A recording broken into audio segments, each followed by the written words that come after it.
Halo, selamat malam. Perkenalkan, nama saya Novianti, STMAK. Saya merupakan salah satu dosen di Universitas Widya Dharma Pontianak. Mata kuliah yang saya ampu adalah pengantar akuntansi 2. Mata kuliah pengantar akuntansi 2 merupakan salah satu mata kuliah yang mengajarkan mengenai konsep akuntansi untuk mengukur dan menilai, mencatat, serta menyajikan akun-akun yang terdaftar pada laporan posisi keuangan atau neraca seperti akun kas, piutang dagang, persediaan, dan surat berharga. Tujuan mata kuliah pengantar akuntansi 2 adalah untuk mengajarkan kepada mahasiswa mengenai konsep pengendalian internal dan kas, kemudian mampu memberikan pemahaman kepada mahasiswa mengenai konsep kas, piutang usaha, persediaan, aktiva tetap, serta surat berharga. Adapun teknik dan metode pengajaran yang saya gunakan adalah memberikan materi sesuai dengan literatur dan rencana pembelajaran studi yang sudah disampaikan sebelumnya, serta mengerjakan soal latihan bersama dan membahas soal latihan bersama, sehingga mahasiswa sama-sama bisa memahami dan menerapkan konsep-konsep akuntansi dalam pengantar akuntansi 2. Sekian perkenalan diri saya. Terima kasih. Selamat malam. Nah, hari ini kita akan mulai perkuliahan pertama kita ya, di pengantar akuntansi 2 ya. Kita lihat capaian pembelajaran lulusan atau CPL di sini. Mahasiswa bisa memahami berbagai jenis investasi aset yang ada pada akuntansi sehingga dapat membangun pola pikir pemanfaatan analisis dalam akuntansi untuk menilai dan mengambil keputusan secara bijak dalam dunia usaha. Kedua, memahami pentingnya analisis investasi aset dalam akuntansi dan metode-metode yang digunakan dalam pengambilan keputusan. 3. Memahami latar belakang penerapan investasi aset dalam akuntansi dan metode-metode yang digunakan untuk mendukung pengambilan keputusan dalam dunia usaha. 4. Memahami fungsi dan proses penggunaan aset dalam dunia usaha. Kemudian kita lihat capaian pembelajaran mata kuliah atau CPMK. Pertama, mahasiswa mampu memahami elemen dan prinsip pengendalian internal serta konsep akuntansi kas, pencatatan kas kecil dengan metode impres dan fluktuasi, dan penyusunan laporan rekonsiliasi bank. Kedua, mahasiswa mampu memahami konsep mengenai piutang, pencatatan dan penaksiran piutang tidak tertagih dengan analisis saldo piutang dan analisis umur piutang. 3. Mahasiswa mampu memahami perbedaan pencatatan persediaan dengan metode periodik dan perpetual dan menilai persediaan dengan metode rata-rata FIFO dan LIFO. 4. Mahasiswa mampu memahami konsep penyusutan aktiva tetap dan akuntansi atas pelepasan aktiva tetap. 5. Mahasiswa mampu memahami konsep surat-surat berharga dan menilai surat-surat berharga dengan metode harga pokok, harga pasar, dan RCOM ya.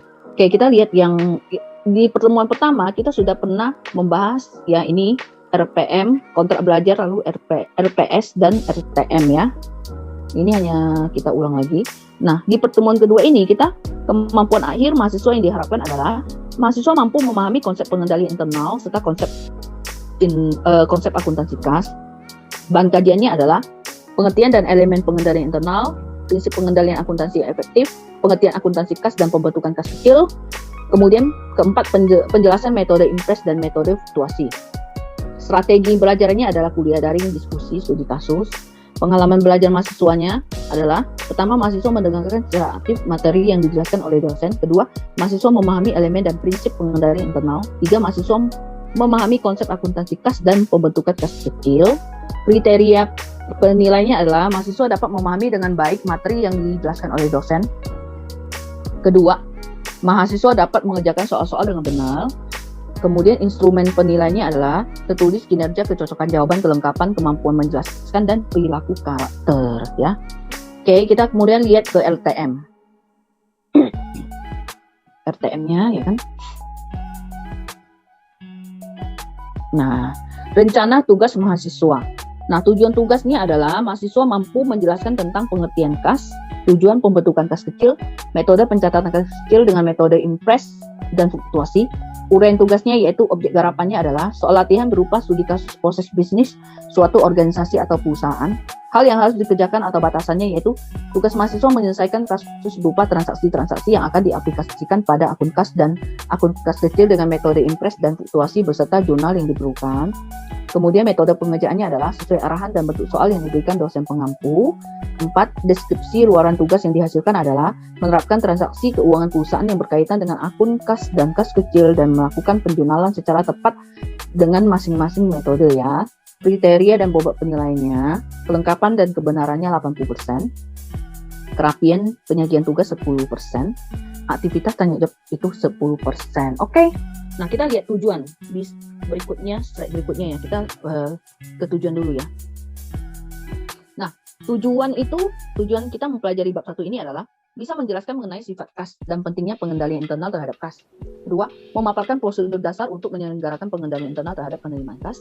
Tiga, memaparkan prosedur dasar untuk menyelenggarakan pengendalian internal terhadap pembayaran kas, termasuk penggunaan sistem voucher. Keempat, menguraikan sifat rekening bank dan penggunaannya dalam mengendalikan kas. Kelima, menyiapkan rekonsiliasi bank dan membuat ayat jurnal yang diperlukan. Oke, berikutnya. Keenam, membukukan transaksi yang melibatkan kas dalam jumlah kecil dengan menggunakan dana kas kecil. Ketujuh, mengiktisarkan cara penyajian kas di neraca. Kedelapan, menghitung dan menginterpretasikan rasio kas terhadap kewajiban lancar. Oke, sampai di sini tujuan ada yang mau ditanyakan nggak? Nah, kita lihat pengendalian atas kas ya. Nah, di sini banyak perusahaan membutuhkan beberapa akun kas untuk membukukan kategori kas dan dana yang berbeda ya. Kebanyakan perusahaan ini memiliki lebih dari satu rekening bank. Nah, judul untuk setiap akun bank sebaiknya kas di bank ya. Nama bank misalnya kas di bank. Banknya apa? Bank Mandiri, Bank BCA, Bank BII ya kan banyak ya. Lalu pengendalian preventif ya. Yang dinamakan pengendalian preventif itu ada dua. Pertama, pengendalian preventif. Pengendalian preventif ini melindungi kas dari pencurian dan penyalahgunaan. Ya. Kedua, pengendalian detektif, yaitu didesain untuk mendeteksi pencurian atau penyalahgunaan dan bersifat preventif. Kita contohkan pengendalian preventif ya. Dia melindungi kas dari pencurian. Nah, kalau preventif itu bisa begini. Setiap hari kasir sebelum pulang ya, kasnya itu, kas yang dia pegang itu harus diopnem ya. Apabila ada selisih harus diganti. Oke. Kalau pengendalian yang tadi ya di slide sebelumnya. Nah, pengendalian detektif didesain untuk mendeteksi pencurian atau penyalahgunaan dan bersifat preventif ya. Nah, di sini pengendalian detektif itu misal di ruangan kasir itu kita pasang CCTV. Tujuannya bukan apa gitu ya. Kita ingin melihat ya, misalnya terjadi pencurian, kehilangan yang besar dan sering. Nah, kita bisa buka rekaman, kita bisa tahu gitu. Apa yang sebenarnya, siapa yang sebenarnya ya mencuri itu namanya mendeteksi ya, dan mengurangi penyalahgunaan. Biasanya kan cenderung kalau ruangan itu ada CCTV kan untuk orang yang ingin berbuat jahat itu kan dia mikir juga ya berapa kali ya. Walaupun sebenarnya bisa juga ya. Bisa aja dia mematikan CCTV-nya atau apa bisa ya kan. Tapi kan dengan ada CCTV itu kan lebih mengurangi dampak atau risiko seperti itu ya. Oke, untuk pengendalian atas kas ini ada yang mau ditanyakan nggak? Preventif dan detektif. Kalau nggak ada kita lanjut. Mungkin belum ada Bu sekarang. Oke, nggak apa-apa. Kalau memang waktu saya makasih. jelaskan, kalau ada yang mau ditanyakan bingung boleh langsung bertanya ya. Nah, kita lihat pengendalian internal atas pembayaran kas. Nah, pengendalian internal atas pengeluaran kas harus memberikan jaminan bahwa pengeluaran dilakukan hanya untuk transaksi yang diotorisasi. Jadi maksudnya begini ya.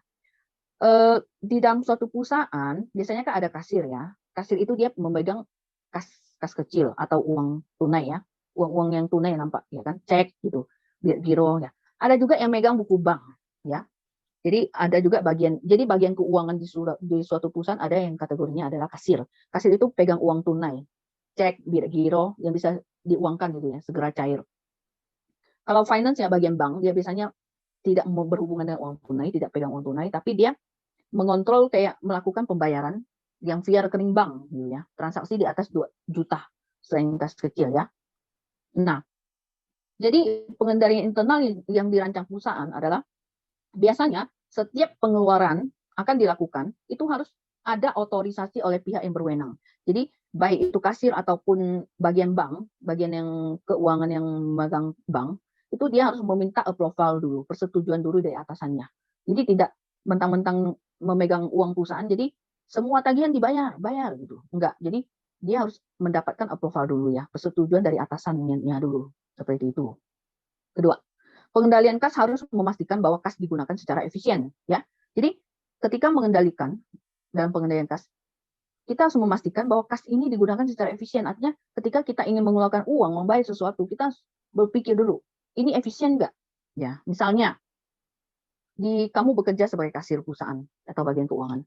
ada teman kantor kamu ingin reimburse bond, ya kan? Reimburse, serahin bond ingin minta, ya minta dibayar gitu loh. Nah, dia bawa bond misalnya, bond beli makanan lembur. Kamu langsung bayar nggak dia? Contoh Jimmy lah, Jimmy kasir lah. Teman kamu bawa bond makanan, KFC lah ya, 2 bucket. Nah, tolong Jim ini tolong cairkan nih, mau reimburse gitu. Jimmy langsung bayar nggak? Totalnya 200.000 lah. Jim ini tolong biaya makan malam saya lembur. Karena ini kas kecil, saya rasa bisa. Kamu langsung bayar. Tapi harus diketahui sama pimpinan kan Bu ya? Betul. Jadi kalau nggak ada tanda tangan atau approval di situ, kamu bilang, oke, kamu mintain dulu ya. Ini maaf ya, ini Ya, nggak bisa. ini approvalnya mana? Saya belum bisa bayar. Saya minta approvalnya dulu dari atasan Bapak, ya kan? Biasanya dia minta, oke, gimana approvalnya? Oh, boleh tulis di belakang bond ini biaya makan lembur untuk departemen apa, berapa orang, tulis namanya, ya kan? Tulisan misalnya ada nama yang lembur itu si Ada, si Agustina, si Anggi, Bella gitu. Departemen apa, procurement misalnya. Nah, atasannya siapa? Misalnya si Andi. Tanda tangan, tanggalnya, nah, kayak itu. Baru oke, kamu siapkan bond pengeluaran. Kalau hanya mentah bond ini, ya nggak bisa, ya kan? Takutnya bond pribadi dia gitu loh, ya kan? Nah, jadi pengendalian itu nomor 2 itu harus efisien. Efisien itu contohnya begini juga. Ada yang rembus bond ke Jimmy lagi. Sekarang dia belinya pohon Natal, Jim.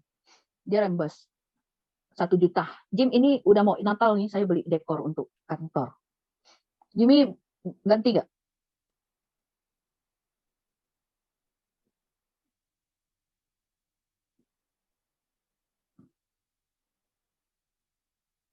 Atau nggak usah pohon Natal lah ya.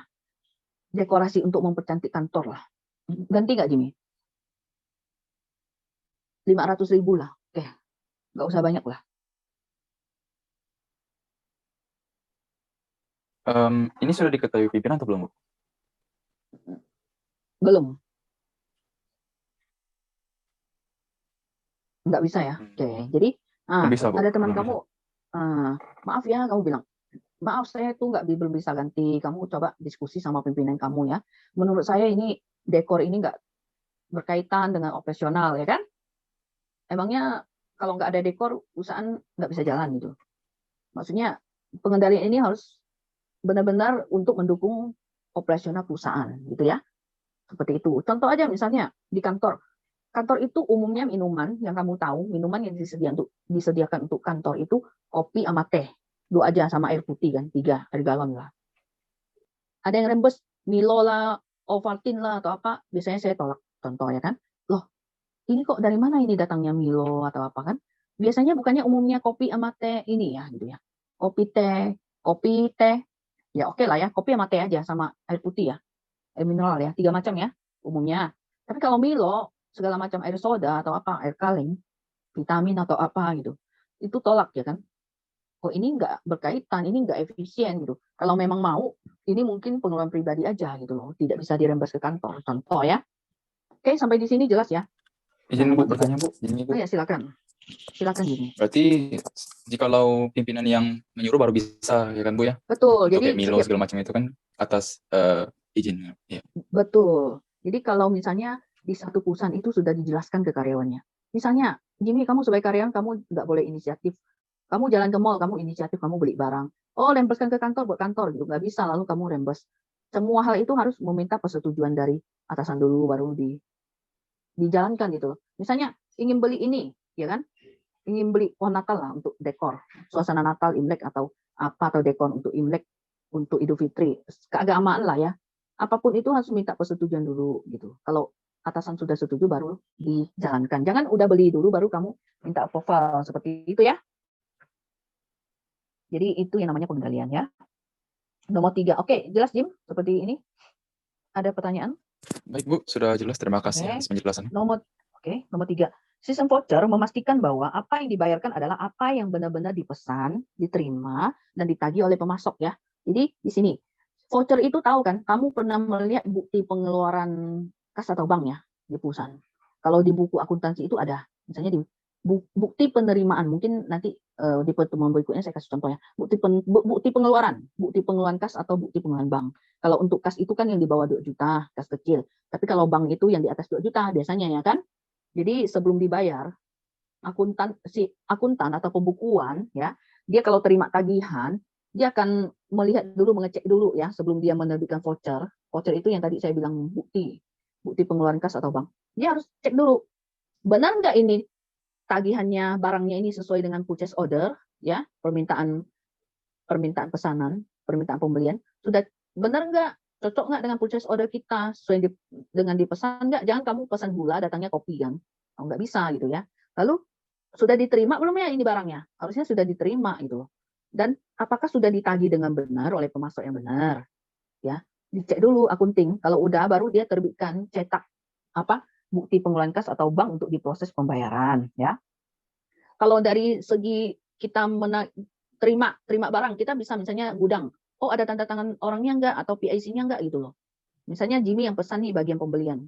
Nah, terimanya di gudang dulu nih. Nah, gudang udah terima, ada tanda terimanya. Nah, Jimmy ini udah terima, udah tanda tangan. Oke. Berarti syarat kedua terpenuhi kan. Sudah cocok dengan purchase order, ya kan, yang pertama. Oke. Lalu pemasok ini benar nggak vendor? Oh, di purchase order belinya sama vendor A. Oh, dari bukti penyerahan barang, iya benar dari vendor A. Yang tagihannya itu di invoice, kwitansi sama faktur pajak itu betul vendor A. Kamu harus ngecek, benar nggak alamatnya? Oh, udah betul.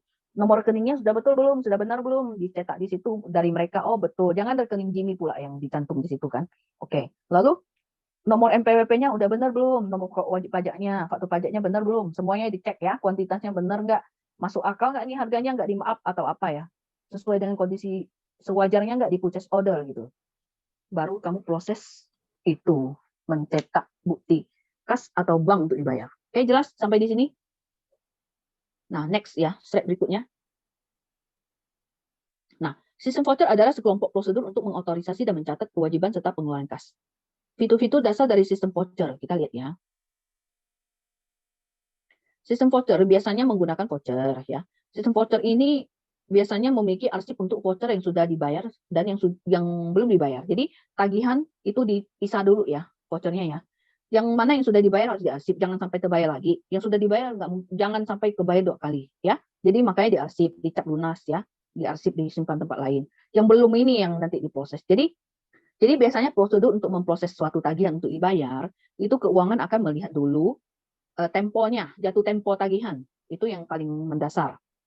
Sesuai purchase order itu kita biasanya ada perjanjian dengan vendor kan. Ada yang 30 hari, ada yang 14 hari, ada jatuh tempo pembayaran. Maksud saya ada yang 7 hari, ada yang COD, langsung bayar, urgent punya ya. Nggak mau dihutang ya. Begitu barang diterima langsung bayar. Ada juga gitu. Nah, jadi harus memperhatikan jatuh tempo. Jangan semuanya kamu proses gitu loh. Nanti kamu dicurigai juga. Pada saat diaudit, si ini misalnya, saya kasih contoh. Si Cleopatra ini bagian apa? Oh ya, nanti Zoom-nya kalau putus kita join lagi ke link yang sama ya. Nah, si Cleopatra misalnya bagian keuangan nih ya. Semua tagihan dia proses nih tanpa melihat jatuh tempo. Maklum juga dia kerja di perusahaan yang lumayan kaya gitu. Uangnya banyak banget, nggak ada limitnya punya. Oh, dia proses pembayaran terus gitu. Ternyata ini sorry ini kasih contoh ya. Cleopatra ini ternyata ada menerima sesuatu dari vendor. Ya, oh vendor kasih ini kasih itu ya kan. Tapi tolong proses cepat ya pembayarannya gitu. Nah, misalnya di audit itu bisa ketahuan juga gitu loh. Di finance ini kenapa ya diproses-proses terus ya tagihan ini ya tanpa lihat jatuh tempo ya gitu. Walaupun memang perusahaan misalnya dari sumber uang gitu banyak gitu yang limitnya banyak itu. Nggak bisa juga kita memproses. Jadi harus sesuai jatuh tempo ya dan diotorisasi oleh pejabat yang berwenang. Ya. Karena dalam banyak perusahaan itu bukan rahasia umum ya. Ada sesuatu gitu ya. Misalnya pembayarannya lancar banget, diproses cepat banget, nggak melihat jatuh tempo lagi. Padahal bisa ngutang 30 hari. Kamu mau nggak? Misalnya kamu tempo kamu bisa berhutang 30 hari. Kenapa saya mesti bayar 2 hari? Ya, toh uangnya bisa saya putar gitu. Nah, kemudian kita lihat, biasanya dibuat oleh Departemen Akuntansi setelah semua dokumen pendukung yang dibutuhkan diterima. Pesanan pembelian cocok, ya, sesuai dengan purchase order. Faktor pemasoknya itu sudah betul. Laporan penerimaannya sudah betul, ya, barang sudah diterima. Dan dalam menyiapkan voucher, petugas hutang usaha memverifikasi kuantitas harga dan akurasi matematis dari dokumen pendukung dan mengarsip voucher yang sudah dibayar.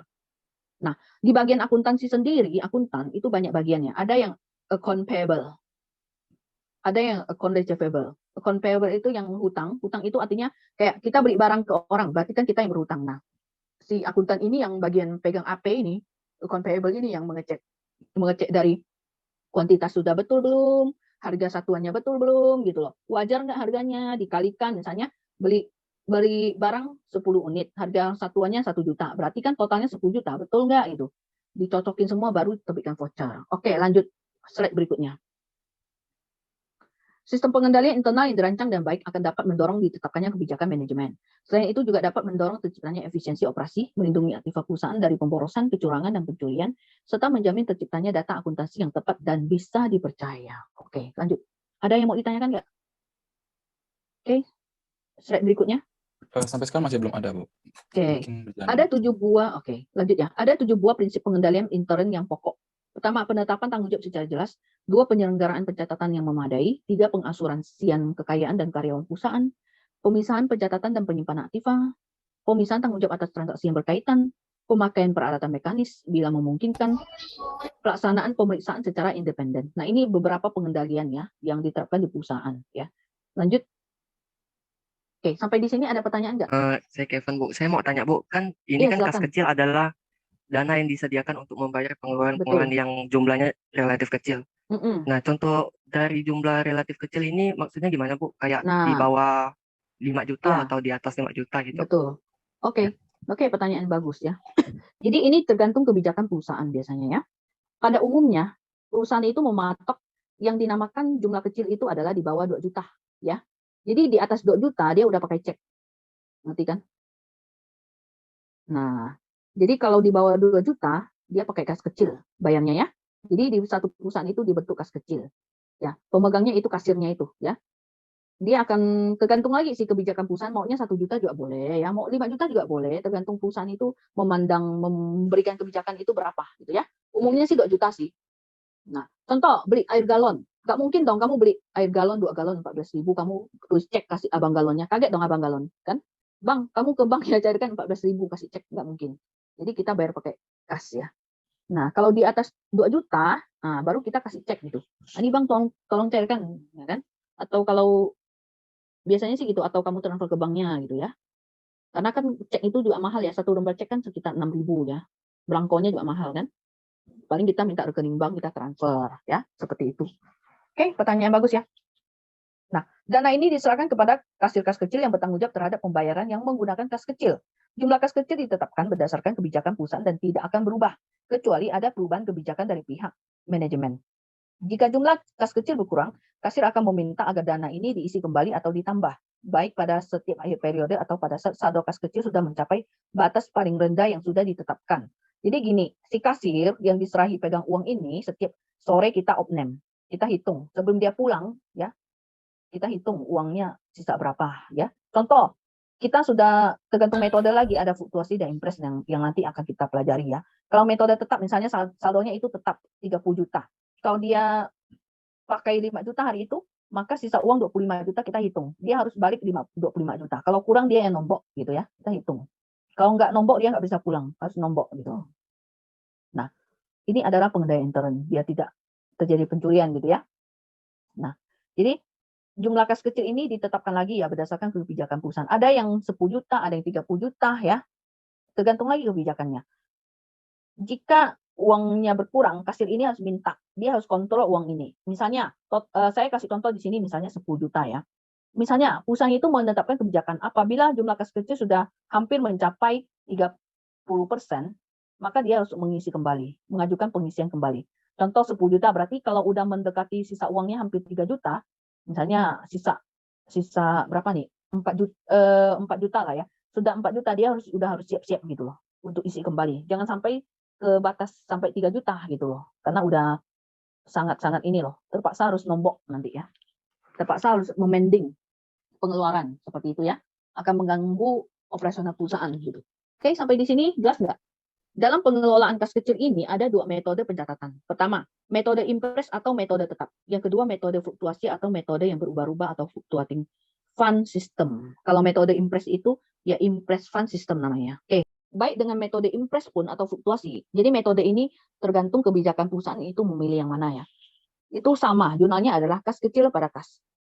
Ketika penggunaan kas kecil, dengan metode impres itu tidak ada jurnal. Kamu tidak perlu membuat jurnal. Tapi kalau fluktuasi repot. Kita sering membuat beban pada kas kecil. Ya, beban apa? Setiap ada pengeluaran dicatat. Nah, ketika pengisian kembali kas kecil, barulah metode impres ini kita akan mencatat beban pada kas. Ya, semua bond yang sudah dikeluarkan itu sudah kamu bayar, dikumpulkan semua. Lalu catat kreditnya kas. Kemudian fluktuasi itu jurnalnya kas kecil pada kas. Jurnal penyesuaiannya adalah beban-beban pada kas kecil. Tapi kalau fluktuasi itu no entry, jurnal pembaliknya yaitu kas kecil pada beban-beban. Tapi kalau metode fluktuasi itu no entry. Nah, untuk penambahan jumlah kas kecil, baik dengan metode impres maupun fluktuasi, jurnalnya adalah kas kecil pada kas. Kalau pengurangan jumlah kas kecil, metode impres atau fluktuasi itu jurnalnya kas pada kas kecil. Oke, next ya. Nanti ini untuk prakteknya ke soal latihan lebih jelas sih. Gitu. Kekurangan atau kelebihan kas kecil atau selisih kas ya. Jika terdapat perbedaan saldo antara catatan kas kecil dengan fisik uang kas kecil, maka kamu harus membuat penyesuaian dengan membuka rekening selisih kas ya. Nah, jika saldo catatannya lebih besar dari fisik uang kas kecil, nombok nih berarti ya kasarnya ya. Berarti catatan kamu dengan uang kamu lebih kecil dibanding catatan. Kekurangan kas loh ya. Berarti ini nombok, si kasnya ini nombok. Dia harus mencatat selisih kas pada kas. Kasnya dari mana? Ya dari uang dia gitu loh, ya kan? Nah, jika saldo catatan kas kecil kurang dari fisik uang kas kecil, kelebihan nih. Nah, ini yang disenangi para kasir pada cenderung pada umumnya. Tapi ini jarang terjadi. Jadi normalnya adalah balance, nggak ada kurang, nggak ada lebih. Itu yang betul kan kalau kasir itu sudah kerjanya betul ya. Nah, tapi kan tidak menutup kemungkinan terjadi kekurangan atau kelebihan. Itu juga bukan salah kasir mutlak gitu ya. Nah, kelebihan kas berarti jurnalnya adalah kas pada selisih kas. Oke, lanjut. Perhitungan untuk mencari jumlah selisih kas adalah saldo awal kas kecil tambah jumlah pengeluaran dikurangi saldo akhir kas kecil, itu adalah selisih kas kurang atau lebih. Nah, note ya, catatan. Selisih kas itu selalu dihitung pada saat pengisian kembali kas kecil atau pada saat penyesuaian. Oke, lanjut. Oke, nah ini contoh soal CV Wooden Breaker ini yang nanti mungkin ini nanti kita pelajari kita bahas di minggu depan. Tapi ini nanti kalian tolong pelajari ya. Ini lebih jelas dengan ini sudah ada jawaban lagi. Coba lihat next. Nah ini soal, oke, ya kan? Nanti kalian pelajari dulu. Kalau bingung boleh bertanya. Kita bahas lagi minggu depan. Nah, kita lihat yang sebelumnya. Ada pertanyaan nggak? Sampai di sini ada pertanyaan? Silakan. Saya Valencia, Bu. Ya silakan. Saya kurang Valencia ya. Ya, saya kurang mengerti, Bu. Saya ingin bertanya, biasanya Ya, biaya silakan. seperti apa yang dapat dibayar menggunakan kas kecil dan apakah itu tergantung kebijakan perusahaan juga atau bagaimana ya, Bu? Oke, pertanyaan bagus ya. Nah, jadi yang bisa dibayar menggunakan kas kecil adalah kita melihat dari nominal. Adalah yang ini tergantung lagi ya. Perusahaan itu mengkategorikan kas kecil itu berapa. Ada yang biasanya umumnya itu adalah 2 juta. Dia pakai angka 2 juta. Jadi semua pengeluaran yang di bawah 2 juta, biaya apapun yang di bawah 2 juta adalah kita bayar menggunakan kas kecil. Ya. Kalau yang di atas 2 juta, maka dia bayar pakai bank ya. Maksudnya transfer bank, minta nomor rekening gitu. Kalau mau bayar pakai biaya giro juga boleh recek gitu ya. Tapi kalau semua pengeluaran yang under atau di bawah 2 juta, itulah yang dibayar dengan menggunakan kas kecil. Umumnya yang terjadi ya, di perusahaan umumnya itu biaya materai, pembelian air galon, tisu, air listrik, keamanan, distribusi, ya. Lalu kayak beli kopi, gula, garam, contoh kalau di perusahaan pakai kan, air, gula, kopi, ya. Lalu umumnya apalagi materai sudah lem, ATK yang kecil gitu ya. Biaya kecil pada umumnya sih gitu. Apakah biaya fotokopi, cetak, laminating, jilid, ya kan? Contoh ya. Kalau perusahaan nggak punya fasilitas kayak mesin fotokopi atau apa kan, bisa aja fotokopi, jilid, scan, ya bayar kan. Biaya cenderung di bawah 2 juta deh, semua biaya yang terjadi. Tentunya yang sudah di-approve oleh atasan, otorisasi atasan sebelumnya ya. Oke, kira-kira jelas? Jelas, Bu. Terima kasih, Bu. Ya, sama-sama. Oke, ada lagi pertanyaan? Nah, karena waktu juga sudah habis gitu ya. Kita lanjut ke minggu depan ya. Oke, nanti kalau ada pertanyaan ditampung lagi. Silakan dipelajari lagi ya kan. Oke, terima kasih semuanya. Selamat malam semua. Sampai Terima jumpa. kasih, Bu. Selamat malam. Selamat Terima kasih, Bu. Terima kasih. malam. Ya. Terima kasih, Bu. Selamat malam. Terima kasih.